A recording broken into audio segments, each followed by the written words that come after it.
how your father treated you have an impact on how you treat your children or younger ones around you? Yeah. My father is a very interesting man.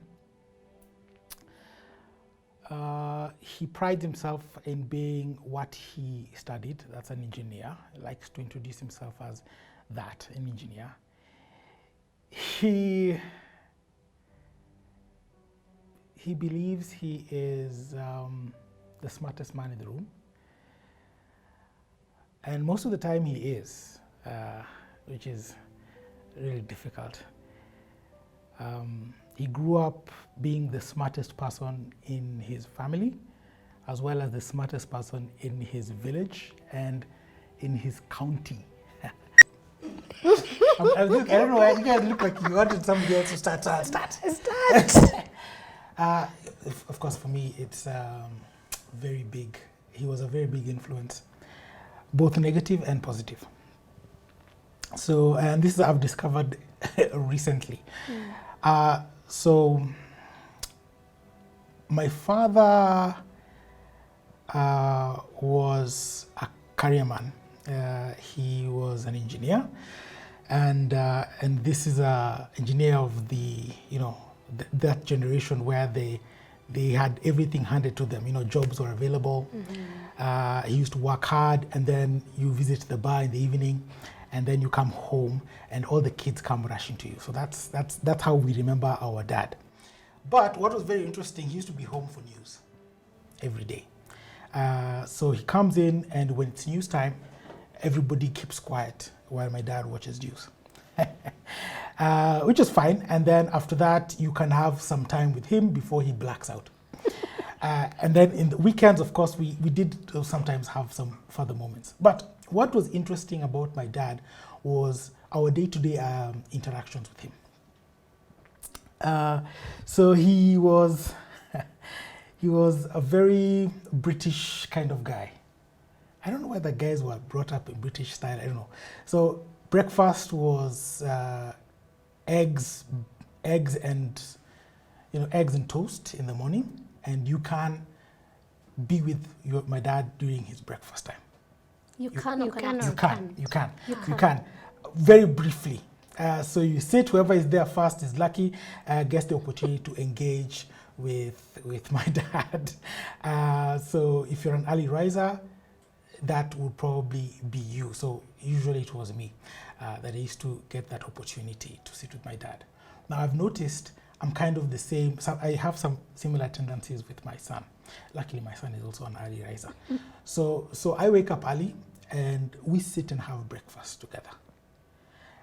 So he's always here, and that's our opportunity to interact. Of course, So we do have that conversation because I felt that was really great. I had that opportunity to chat with my dad.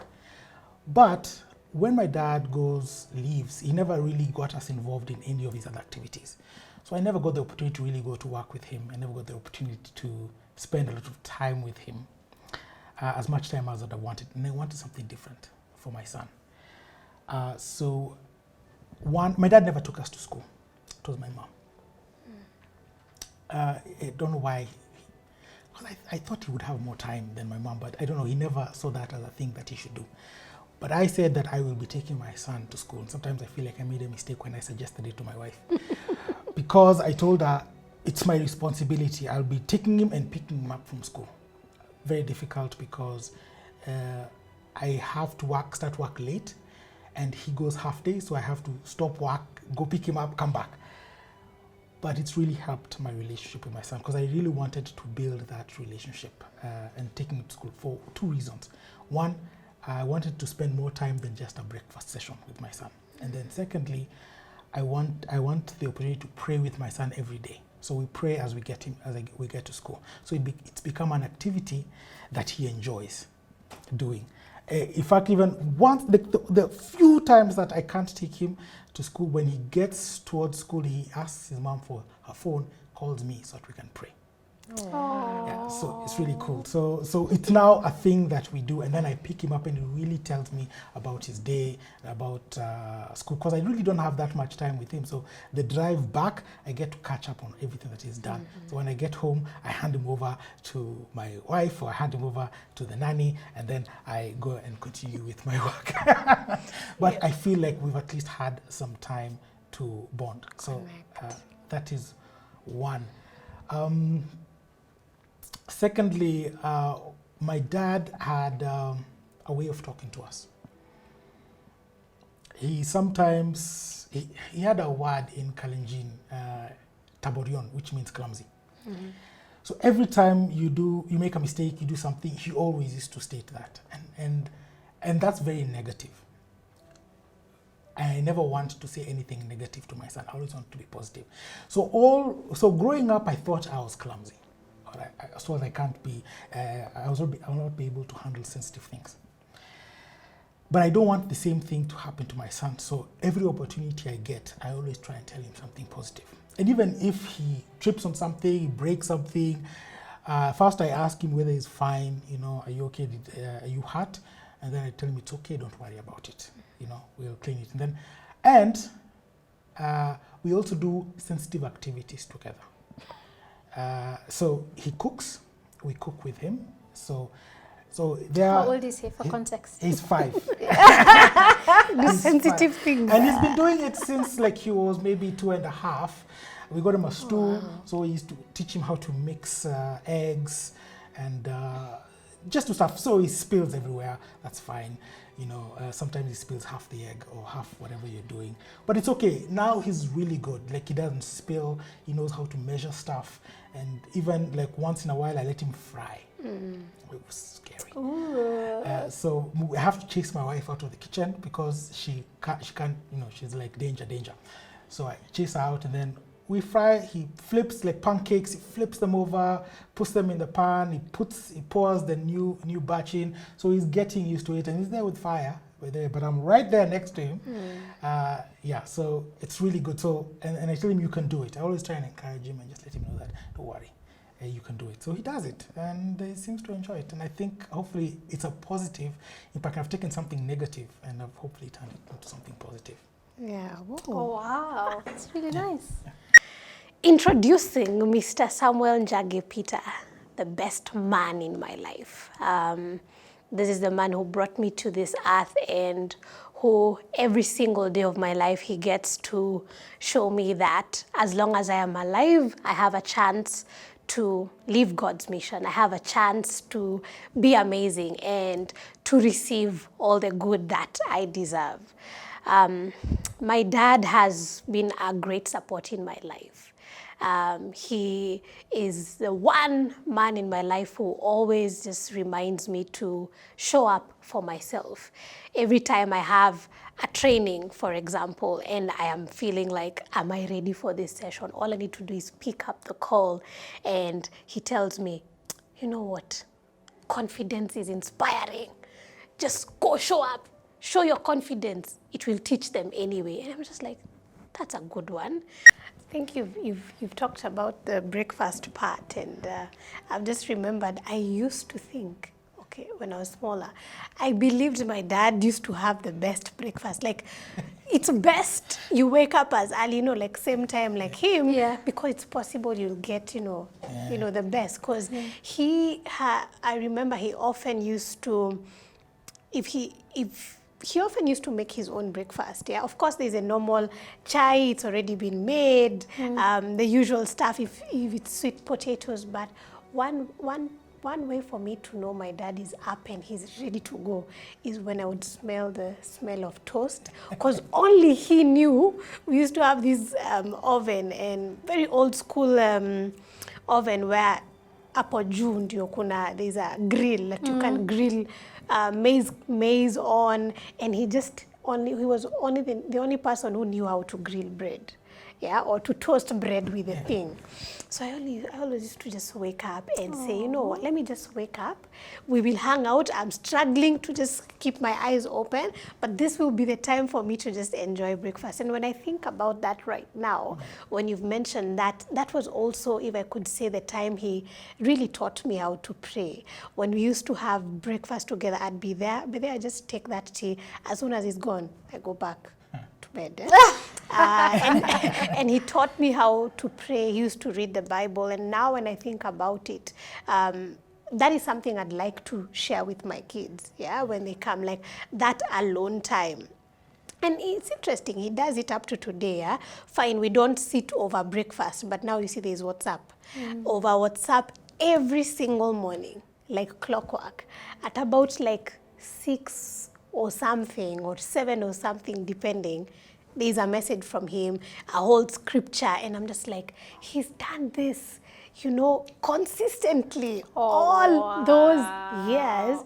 And that is something I would definitely love to share with my kids. And even when I think about my nieces, something he often used to do with me or with us is, let me just talk about me. I don't know what he used to do with my brother and sister, but he always used to like asking me questions above and beyond schoolwork. Yeah, like for example, what else have you been up to? And so I always find myself with some of my nephews, not nephews, but nieces, because I think, how come I have nieces? I have quite a number of nieces. When I'm speaking with them, I don't care about what class you're in. Okay, I care, but your parents will ask you these questions. But when I'm speaking to them, I like finding out about anything else that they are doing above and beyond schoolwork. And that intrigues me. And that's when I realize they also like sharing stuff, you know, the activities that's above and beyond school. So that's like a nice throwback right now. Oh. Yeah. You know, I like that she said how your father was a believer. Yeah. And your father used to cook. Yeah. That has shocked me because my father, I don't think, I can count maybe 5 times maybe in my life I've seen my father in the kitchen. And most of that time he was picking something because there was no one else to pick it for him. He wasn't cooking. I don't think my father really cooks. He has cooked once. I think I've seen him throw stuff in a pot and make soup. And he didn't chop anything. He just tossed everything in there and let it stew for like hours and then he picked it up. But what I liked about your experience is the fact that your father kind of brought you up in a spiritual manner and allowed you to, you know, hopefully teach you, stabilize you in the word. My father is not a believer till today. And for me, that really annoyed me for a long time. Because my mom was the one who took me to church. My experiences with the word has been through my mom. My dad, on the other hand, was a man of the world, taught me a lot about the world and the things of the world. So, and also luckily, I've seen through my father's experience, things that I should probably avoid. So yeah, I guess that's also, an aspect. But one thing I do want to learn, and I like your story, is because I want to teach my son the word, and I want to bring my son up in the word. And your experience has given me a few ideas. Oh, my father! I bear my father's name with so much pride. So my name is Faith Muturi Ngugi. And my husband, Ngugi, was like, it's okay, you can just keep Muturi. So he's the man whose name I bore first. And it's such an honor to have his name. And whenever people are like, oh, you're Muturi, there's such good stories that I hear associated with him. And I'm so happy my children have my husband's name and I have my husband's name. That Ngugi. So when I say identity, he's a man I'm honored to be associated with. So my dad turned 70 years old this year, woohoo, which is amazing. He loves God, he loves people. He loves a healthy life. My dad jokes every day, or almost every day, And he's done that for more than a decade, and he loves God and talks about God in matatus everywhere. His background is finance, so he's a numbers guy. And he's good people. He's good people, and he's very human. Yeah, and I'm so grateful to have him. Yeah, so that's my dad. Yeah. Yeah, yeah. And what I like about you, Kip, in terms of, first, thanks for being so authentic, is from you, and I want to encourage you, I think you're on the right track.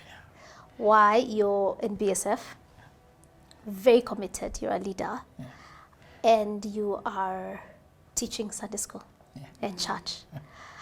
I know BSF is so intense. I used to say a joke and say BSF is for guys who wanted to go to the army, but they decided a different route. That's before, but then Habi is doing it. Yes, and my father-in-law, bless his soul, he's passed on, was doing it. And I used to say, me, and you can't be sure. A few years later, I was there with the children. So it was 6 months we were going, because I know, and your desire is good to teach them the word, but I think we catch, what we catch is your lifestyle of the word. Yes. And simply because you're putting yourself in such spaces is awesome. So my dad, happy Father's Day, Dad. My dad's birthday is in June. Oh, Wow. And it's happy Father's Day. And happy Father's Day to my husband as well, father of my children. And my dad is turning 70. Ooh. It means the world. So my dad had a heart attack about 4 years ago. Yeah, about 4 years ago, and that was tough. And we're really close with my dad. We're really close. So I'm so happy that you're turning 70. And it's really, I remember when he got better, there was this conference of cardiologists in Africa. And even the first lady was there. It was a really big deal. And he was a case study, because it was like a month after the heart attack. And so they put him there with all these machines. So the doctor was trying to convince the other doctors this guy had a heart attack because of how speedy and how incredible his recovery is. And so it's a miracle. But I think we've known my dad to love God passionately. He loves God. He oozes God. And one of the things, and I'll say not just for me, but my siblings. So my older sister, and I say this because I've told her, I think she's the most courageous person I know, ever. So she's very real about her journey. She has a passion about mental health and shares about her journey. And see, that's a purpose journey, very bold. And it's beautiful. My brother is a pastor. So my dad is a pastor, but we didn't grow up with him as a pastor. We grew up with him as this corporate guy. He was he was in finance, so he was this very busy guy at work. So we've seen a bit of that, but he's always loved God. So my brother is in ministry and his wife, then there's me, and my younger sister is also passionate about youth. So I think one thing my dad taught us is purpose. And he taught us, and not so much saying, but his life. I remember growing up when his dad was unwell, and he moved from one hospital to another. So he moved from Aga Khan Hospital to, I don't know if it was Mater, but Nazareth, so many hospitals. And I think in most of those hospitals, the watchmen got saved. Wow. Nice. And now when I look back, I'm like, ah! Just winning. So I know. I remember many house helps gave their lives to Christ in our home because of my dad and mom. They just oozed it. I remember our dentist got saved. Because every time he goes to the dentist, it's the one, and he's this fun guy, and he was very successful. And I remember even our vet, who's a lady, he preached to her for so many years. His car was a place of ministry. Going from work, the car would be full. Those days there are not many regulations. When he's speaking at me, I'm like, where do we sit? Because and on the way he's playing music. He used to play Christafari, so cool. Then after that he plays Munishali Nilimuna Shetani. Like the whole way he's fine, but he just taught us. The Bible says, when you walk, it's just a word. Yeah. We moved to a new place, and he said, oh, wait a little, ngojeni kidogo. Then he went to the shop, he stayed. We're like, Aki, Dad, you stayed. He's like, unajua shopkeeper aliokoka jana. I was just checking up on him. And I remember for me, and I keep saying, if I'm an ounce of what they are, him and my mom, as a parent, niko sawa. But I think they taught us about, and without telling us, their lifestyle taught us that you raise children for eternity. And I remember, because there's a time I had nanny drama. Ooh. And I was thinking, Dad and Mom, you guys were getting saved. Me, I'm just having chat. You get like, and I remember there's this time we had a nanny, and definitely I pray over them in the wall. I don't preach per se, maybe we'll have conversation. Yeah. But one of our nannies, we actually led her to Christ. Oh, nice. And when I shared to my siblings, guess what they said? Just like that. Dad, you go. You get it like, even they know it's not me. Not the bad way. that thing can be passed on. Yeah. I'm having a daddy transition as we speak, so I'm still living this life. But I think that's what they taught us. Yeah. And he'd have fun with us. I remember he used to pick us from school. So as you're almost about to get to the car, he drives. You have to run after it, so Aki kids used to laugh. Then you're almost there, he drives again. And we'd go for weekends, places, and then we'd race to the car. And that was his thing. So we race, and guys need for that. But he had also this other side before, where he was really busy with work. I remember, my dad used to be busy. We used to be picked up late, and we used to live far. Like, we were the last to be picked. So there are those. But then there was a transition that happened when he was in class. When I was in around class 8, and his priorities shifted completely. So he always loved God, but then his family. If I flash my dad now, he'll pick. Yeah. If you flash my dad now, he'll call back. Yeah. And his basis is, it could be my daughter calling. He used to keep his phone on when preaching. We had to really and he'd say, if my children call me and I'm at the pulpit, I'll have to pick. So we had to really nego with the associate pastor, please keep his phone, and the associate pastor had to promise, if any call, definitely we don't call him when he's on the pulpit, but he's a pastor, so he'd preach any day, anywhere. And he had to convince him, if I get a call, so his life became his family. So it was great seeing that transformation, and the human side of him being a workaholic in that sense, to just prioritizing us. And one thing I must say to you, Dad, when I was in high school, so you see that transition happened like class 8 going to high school. So before Dad would come in, we kind of don't sit in the sitting room, though we were okay with him, but then I remember in high school, my dad, so I told my dad, I really like letters, because I joined boarding in Form 3, and it was really hard for me. So I told him, I really like letters. I used to write letters. So he used to reply. Then, I don't know if I told him, it takes so long, I can't remember. I don't know if I said it or not, I can't remember. My dad started writing letters and delivering at the school gate every week. Oh, wow. I'm even just sitting here and I'm wondering. Yeah. I think I think we are like twins.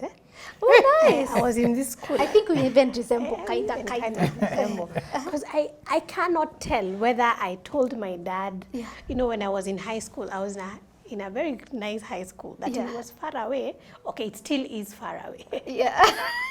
But very, very nice school. And there's this thing that used to happen.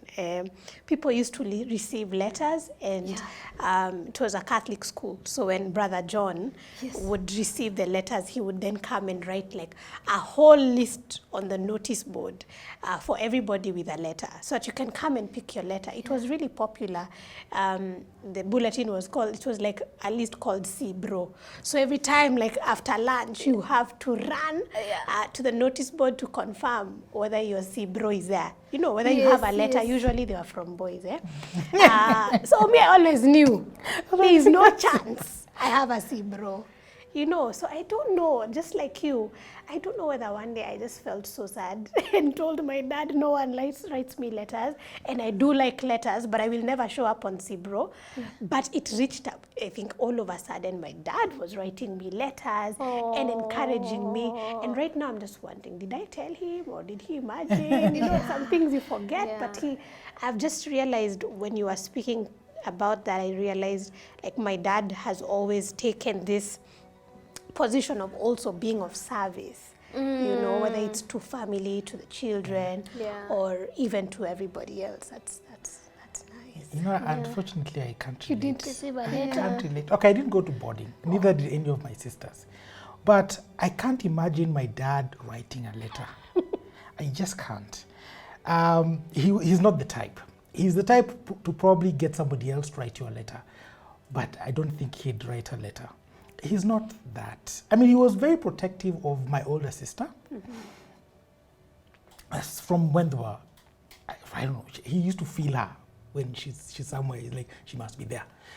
But the rest of us were just there. I relate to that a bit as a third one. But nevertheless, my dad wasn't like that, like a touchy-feely guy, a guy of, oh, you need me to write for you letters, let me write for you letters. That's not my dad. In fact, when you talk, I'm like, wow, would I be able to do that if any of my children ask me that question? Because it's not something, an experience that I've grown up with. It will have to really be a change in my perspective and my state of mind. Because you're saying it, I'm like, I have to. Actually, when I think about what you've said, when you meet my dad, you would not think he would be someone who would write a letter. But, you know. And just to encourage you, my dad's letters were like 4 sentences, by the way. But And then he'd force my siblings to write, and I'd have to ask my friend, hii nasema, because he's handwriting. No, but that's I hear you, good. though. Because like I do have younger sisters who did go to boarding. They never got a letter from my dad. So I know it's they didn't ask, I think, but they never got a letter. So I don't know. That's why I'm like, I don't think. And my dad, towards when they were going to high school, he was a lot more mellow. You know, he had mellowed a bit more. So if he had not mellowed enough to get right, I don't know whether he would. But I like those experiences, and I feel like that's what I need to give my son. But I would not have imagined that as an experience. I don't think I even have friends who would give that as an experience. That's very interesting. Yeah. You know, getting a letter from your dad. Wow.